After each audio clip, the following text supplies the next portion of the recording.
बिस्मिल्लाहिर्रहमानिर्रहीम। अस्सलाम वालेकुम नाज़रीन, आप देख रहे हैं डेली हेल्थ आइडिया और मैं मोहम्मद आसिम शाह। रोज़ादारों के लिए स्पेशल और ख़ास नुस्खा। मेदी की खुश्की, आंतों की खुश्की, कब्ज़, हाथ पाँव की जलन और बेशुमार फ़वाइद के लिए बहुत लाजवाब खुश जायका मजून। 1 किलो गुलकंद स्पेशल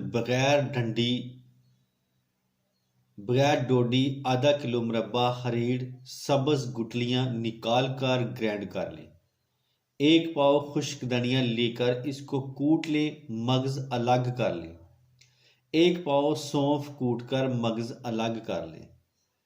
मगजियात धनिया, मगजियात सौंफ 50-50 ग्राम, चारों मगज 50 ग्राम, मगज बादाम शीरी 50 ग्राम, मिर्च स्याह 25 ग्राम, दाना इलायची सब्ज 50 ग्राम।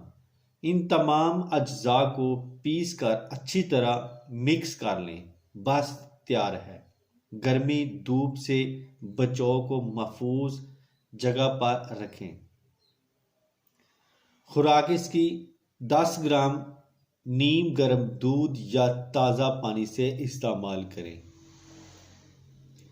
इंशाअल्लाह ताला आंतों मैदों की खुश्की ख़त्म, कब्ज़, हाथ पाँव की जलन ख़त्म, कब्ज़ और खुश्की की वजह से सर दर्द ख़त्म और कब्ज़ के मुतल्लिका तमाम बीमारियां ख़त्म। शफामंद जानम अल्लाह। तो इसके साथ ही मैं अब इजाज़त चाहता हूँ। दुआ में याद रखना और अपना ख़ास ख्याल रखना। अस्सलाम वालेकुम।